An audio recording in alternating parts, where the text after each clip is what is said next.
né, acho que ele deve ser absolvido, né? Provavelmente o resultado do defeito suspensivo, que teve votação unânime, né, para que ele retornasse às suas atividades, deve pesar provavelmente. Com certeza a defesa deve utilizar isso lá no tribunal, no julgamento. Eu acredito que a tendência é que ele seja absolvido, né? A grande questão é se o Gabigol, de fato, ele aprendeu com esse episódio, que é uma consequência, né, do ato dele, porque se ele tivesse... e assim, isso não justifica o fiscal dar depoimento divergente, dizer uma coisa, depois mudar de versão, talvez criar fatos, né? Nada disso justifica, assim como também o Gabigol de fazer um exame e se ele tivesse agido de forma correta, nada disso estaria acontecendo, né? Então, é uma consequência de um ato dele. A tendência é que ele seja absolvido, né? Lembrando que não tem como recorrer, né? E não tem essa coisa de né, você minimizar a pena, ou você trazer uma nova dosimetria, vamos colocar assim. Ou vai ser 2 anos, ou ele pega, né, a pena máxima, que ele foi julgado e condenado, vamos botar assim, na primeira instância, ou ele é absolvido. Não tem essa coisa, não, ó, o tribunal da Suíça condenou o Gabigol, mas ele vai cumprir 1 ano, né? Ou é 2 anos, né? O que ele foi condenado na primeira instância, ou ele é absolvido. São 2 possibilidades. Mas, diante disso, tem toda a dor de cabeça, né? Todo o estresse, que não é só para ele, não é uma consequência que diz só para o Gabigol, mas para o Flamengo também. O Flamengo é o tempo das pessoas, é dinheiro, né? Tudo isso por conta de uma má conduta do Gabigol. Mais uma, né? Que, inclusive, a torcida passou por cima disso. Não só a torcida, mas os funcionários do Flamengo, quando ele retorna, né, quando ele consegue o efeito suspensivo, estava todo mundo lá para saudar, né, dar boas-vindas a ele no seu retorno. Então, o Gabigol, que eu vejo assim, até a coisa... Estava aqui quando você estava falando, pensando nisso, né? No último jogo, ele não entrou nos 2 últimos jogos, né, contra o Amazonas e agora contra o Milionários. E assim, em nenhum momento se foi cogitado, né? Tipo assim, se seria ou não importante ter ele em campo, porque hoje, tecnicamente, ele não faz falta nenhuma ao Flamengo. E não falo não só pelo Pedro estar fazendo gols, mas é uma coisa muito curiosa que a gente nunca viveu no Flamengo. E isso também não é só a questão de preferência do treinador, até porque, né, o Tite vem dizendo que ele vai voltar quando tiver 100%, mas é divergente, porque quando ele volta depois de 35 dias, né, longe, mesmo treinando, mas não 100%, ele coloca o Gabigol para jogar no jogo contra o Amazonas, no Maracanã. E ele pediu desculpas até na ocasião por ter deixado o Gabigol mais minutos, né? E agora, não vou colocar, a gente sabe o que está rolando. E isso também é consequência do Gabigol, né? De como hoje ele não... E ninguém pede o Gabigol, né? Até teve algumas matérias que o Maracanã tratou ele com indiferença, o que para mim é uma novidade até, mas eu concordo que talvez isso doa muito mais nele, né? Porque o Gabigol também é aquele cara que vive dessa relação, né, natural de jogador com a torcida, né? Muitas vezes é de cobrança, muitas vezes é de não vou colocar ódio, mas de raiva, né? De amor e tal, e ele simplesmente foi como se ele não tivesse nem relacionado para o jogo. Ninguém vaiou, ninguém aplaudiu, ninguém pediu ele, né? Ninguém vaiou o Pedro, que é um absurdo você vaiar o Pedro em qualquer circunstância, depois do cara marcar um gol. Então hoje ele é um cara que ele se perdeu completamente, né? Ele é uma figura totalmente irrelevante tecnicamente para o Flamengo.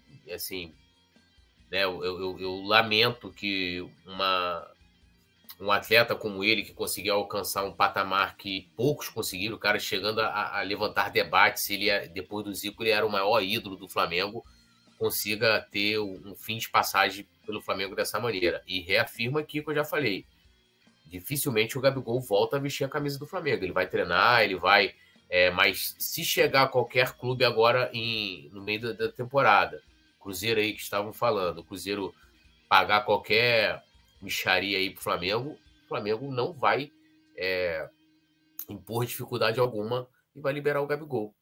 E E, tudo isso aí, consequência dos atos dele, né? Túlio, como você muito bem lembrou, o Tite já tinha pedido desculpa ao Gabigol por ter colocado ele no jogo contra o Amazonas. Falou que ele não estava preparado para jogar o tanto de minutos que ele jogou, mas também revelou que colocou o Gabigol porque acreditava que contaria ali com o apoio da torcida, porque ele sabe que no momento, né, antes de acontecer a polêmica com a camisa do Corinthians, no momento o Gabigol puxaria a torcida. Até porque seria o primeiro jogo de Gabigol após a punição que ele recebeu, né, após a suspensão que ele recebeu do futebol. E aí, Túlio, eu pergunto para você agora diretamente. Você já explicou um pouco do que pensa sobre essa questão Tite e Gabigol, mas eu queria saber de você. Será que Tite está aproveitando essa situação, o momento de Gabigol, para aproveitar realmente do desejo de Tite em não colocar ele, ou pelo desempenho dele também, ou ele está poupando o Gabigol de talvez uma possível reação muito forte da torcida, porque a gente ainda não viu uma reação, por exemplo, da torcida no Maracanã contra Gabigol, né? Como você muito bem falou, o Gabigol não foi nem vaiado, nem aplaudido no Maracanã, não teve nenhum tipo de contato ali com a torcida. Em Manaus foi diferente, mas a gente sabe que, apesar de todos serem flamenguistas, ninguém é mais ou menos flamenguista que ninguém em nenhum estado, mas que Manaus tem um público diferente do público carioca, que está mais acostumado ali a ver jogador diariamente, a conviver com o jogador, a ver todos os jogos do Flamengo ali.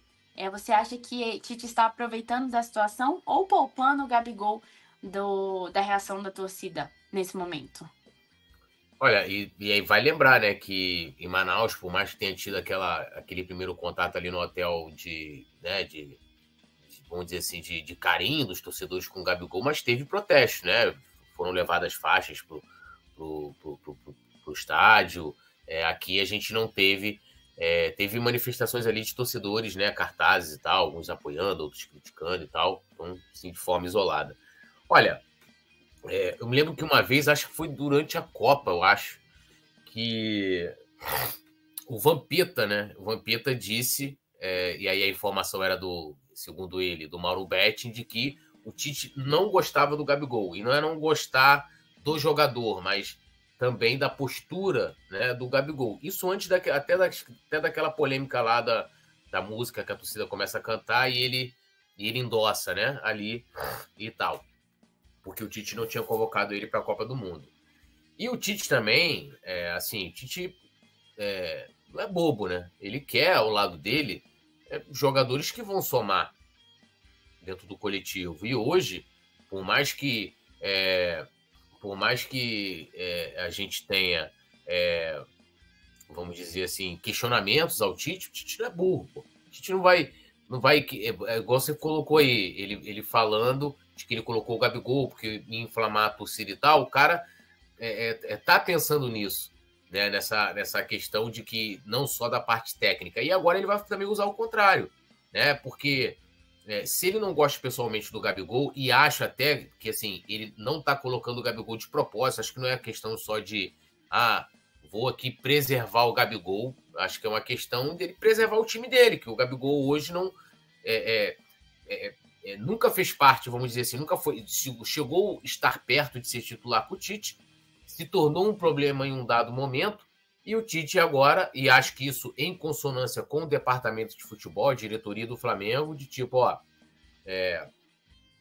não vou aqui ficar colocando, sendo obrigado a colocar ele por causa da torcida, o cara e tal, e ele tem essa concordância, até porque o Flamengo também, vamos botar, o Flamengo não pode ficar desvalorizando o seu ativo, né? O Gabigol, de certa forma, ele é um ativo do Flamengo. Então, você vai ficar aqui, vamos aqui, vamos treinar separados, desvalorizando o atleta.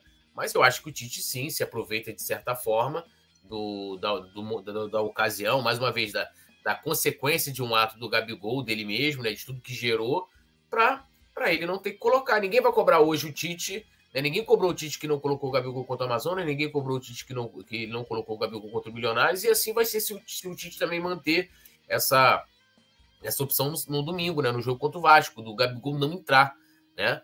Porque o Gabigol arrumou isso. E se o Tite, aí pegando assim dentro de uma forma grosseira, vamos lá, o Tite falou, porra, eu vou aqui, eu vou me vingar do Gabigol agora.